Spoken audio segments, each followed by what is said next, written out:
Robinson. Bill is a polymath. He now claims to be a microeconomist because he makes his living that way at KPMG, has done for the last 8 or 9 years. Bill, probably nearly 10. It's 10. It's 10. He will be well known to the professional economics community because at one stage in his career he was the director of the IFS. But also he has dabbled, if that's the right word, in economic advice to politicians of many varieties in a long career. And he is going to address the very vexed question of asset prices in the current environment. Bill, thank you very much. Right, well, Tim has sent me a question. That's the question. And being the good boy I am and a consultant of many years standing, I have endeavoured to answer the question. Is the overall level of asset prices determined by the fund management industry or by monetary policy? And should it be regulated? And I have to say I thought it was a slightly odd question, Tim, but Tim assured me, and I've subject done some research and it's true, that there are lots of people who think this. But obviously this is the IEA, and my answer is certainly not by the fund management industry. And I'm going to talk really quite a lot about what determines these high asset prices. And one of my messages is that obviously QE has been a factor, but I think possibly it's an overrated factor. And should they be regulated? Certainly not. I'm going to talk in the first few minutes about what I think is quite an interesting contradiction of those of us who believe that money matters. The first 3 slides will be very familiar to people in this room. I'm showing them because I have been showing slides like this for about 10 years in the talks I give on the economy, which I do as a marketing activity, macro, for my real job, which is micro. And I was very, very struck when I saw these sorts of charts about the slowdown of the money supply, and I thought that didn't sound like a very good news. And we know why it happened. It happened for 3 reasons. Obviously, after recessions, banks get very shy of lending. Then there is the erosion of equity capital, and we've heard a lot about that today, and I will find it very reassuring. I may want to talk to whether these numbers are spot on or be with other people. The broad picture is clearly right. Erosion of loan losses have been a very important part of the ongoing recession long after 2007, because banks simply couldn't lend because they're busy writing off capital, at the same time as the wretched regulator said you should have much more capital. So it seems to me that is clearly an exogenous shock to the money supply. The recession itself was a sort of out of nowhere, the property collapse, and then these 2 things, the loan losses and the regulator. So, in my view, it was money that changed first, and simple monetarist theory would predict that there'll be a slowdown in nominal GDP, and at that time there was very little inflation, so it turned out into also a very sharp slowdown in real GDP. But that's not the real point. I think the real point of that chart is the slower growth since the slowdown. Obviously, the slowdown I don't blame. That was a recession, that was a disaster. The question is why we did not get back onto the upper trend line, indeed seem to be growing permanently on the lower trend line, and for that I do blame monetary policy. So the money matters, and it matters for nominal and real GDP. However, all the recessions that I can remember, unfortunately it's far too many, 1975, 1980, 1990, were associated with periods of bank activity, too much lending, and then a collapse. Now, of course, we did have a collapse, as you can see, of equity prices we've lost the years here, in 1970, in 2007, but the story since then have been of really quite astonishing growth of equity prices. And using total return indices, there are these statistics which I think, by the way, explain quite a lot of the unhappiness there is around the developed world, around Europe, around the UK. But if you look at GDP per head of the advanced countries, it's grown by 1.3% per annum since March 2009, the low point of the cycle. And look at those equity returns, 17.9 in the United States, 14.4 in Japan, 15 in Germany. The equity markets have been roaring ahead. So what are the differences? Why has this been such a different experience? And I think the first difference is that we went into the recession without inflation particularly being a problem. And so when the recession hit, actually interest rates fell dramatically, a spectacularly large and dramatic reduction in interest rates. The second thing is that in any recession, you get an increased desire to save. That's what recessions are in many ways. People hunker down. And that's going to be quite an important point, I think, of the story I'm going to come on to. And then, of course, we had QE. And then the extraordinary feature of this long period has been that wages have hardly grown. And, of course, profits have therefore been quite strong. So all those, I think, are quite good fundamental reasons why asset prices might be expected to rise. But the most important thing, and I think this is possibly the most important chart in the whole presentation, is that long-run interest rates, I speak for myself, I don't know anyone else in this room who predicted that interest rates would go on for this long and so far. The history of interest rates, it only goes back, I'm afraid, to 2000, we've taken the numbers back to the Second World War. Short rates cycle around long rates, and it's almost a policy cycle. When the authorities are trying to stimulate, then long rates are above, short rates are below long, and then when things get a bit frothy, short rates are pushed up above long. And then we had here this absolutely, just because there was no inflation or very little, dramatic drop in the policy rate. And I think most of conventional wisdom would have been that couldn't last for very long, that huge difference between short and long. And the most likely thing that would happen would be that actually long rates would come up to join short. But it didn't. We all know that it didn't. What's happened is that long rates have gone on falling and falling and falling.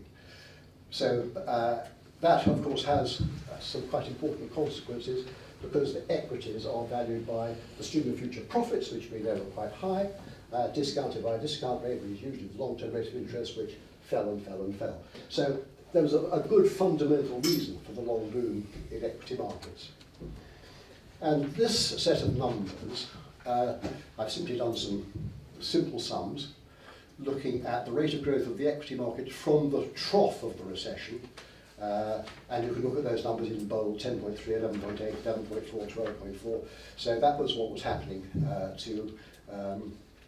that was the difference, that was the amount by which the rate of growth of equity prices or equity returns outpaced the money supply. And it's very different from the previous history, which is, there's been some periods obviously when you get stock market booms, but this is something completely untoward.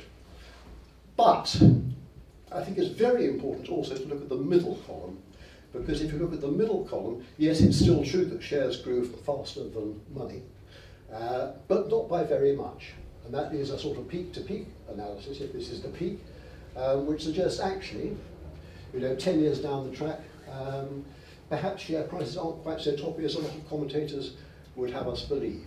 And I still haven't made up my mind where I stand on that. One thing is very obvious: share prices are very volatile, and it's quite hard, I think, you might in any way arrange your affairs around trying to target a particular level of them, just because of those extraordinary differences that can occur.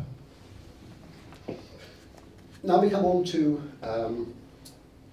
quantitative easing, but before I talk about before I talk about QE, I want to say just a bit about the so-called savings glut, because what has been going on over the last 10 years that has driven those interest rates to that extraordinarily low level. And a lot of people will say, well, obviously, we're economists, so let's talk about supply and demand for assets. And if the price of assets is going up, clearly demand must outpace supply. And that seems a pretty good and logical explanation.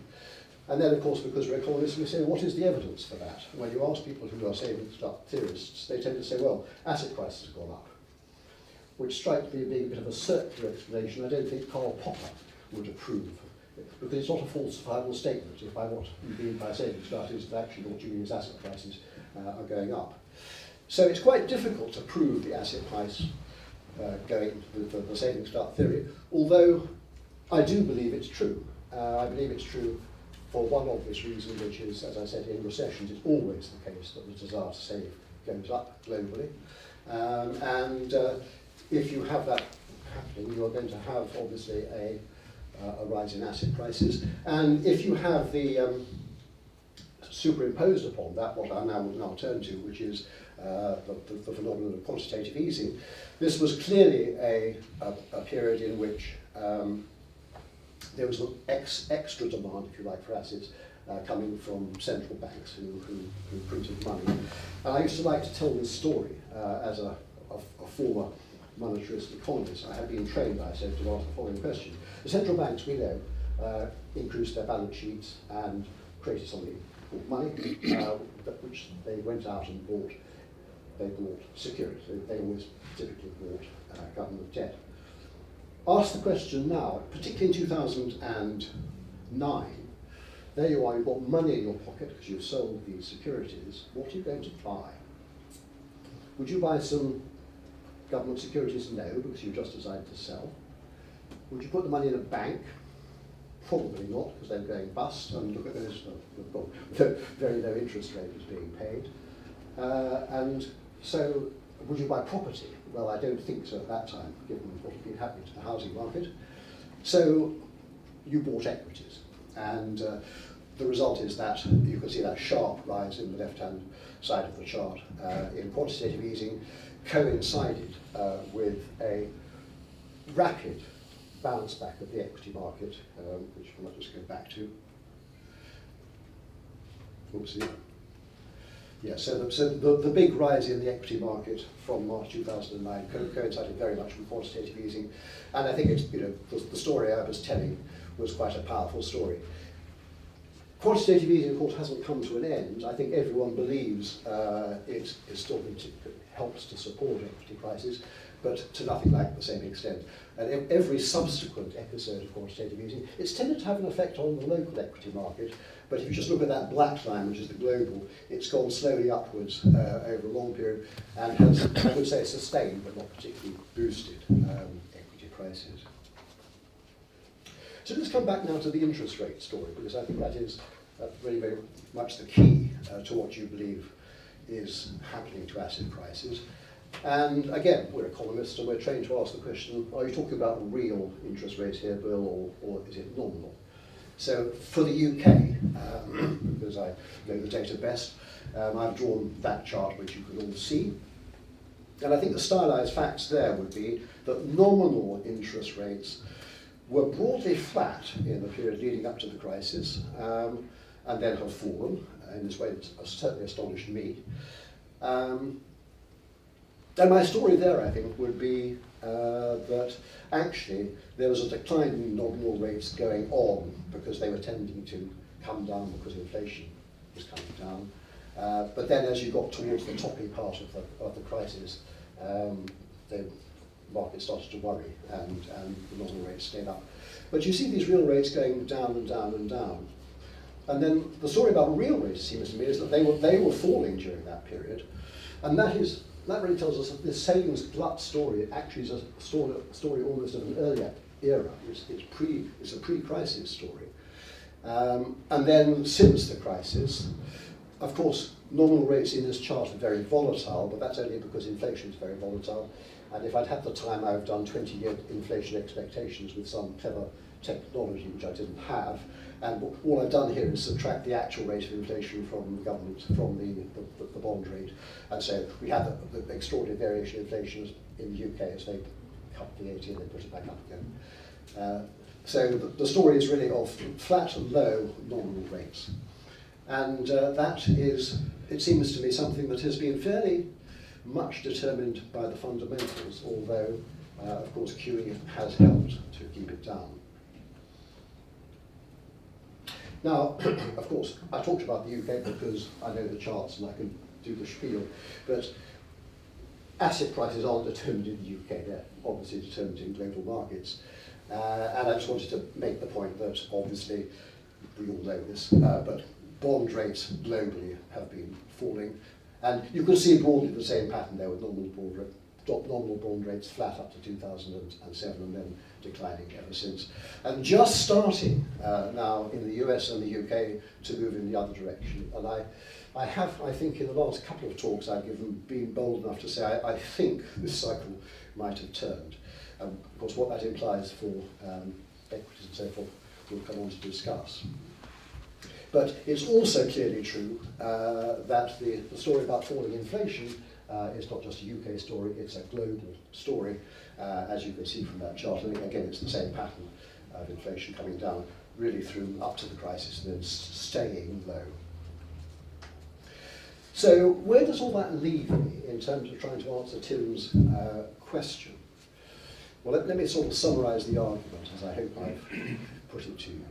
So I'm saying, first of all, the big exogenous downward shock was to the money supply, and is to the whole money supply of the advanced economies, a global money supply shock.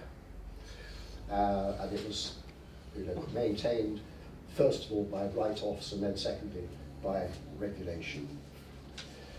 That led, as you would expect, to slow growth, both of nominal and then of real output.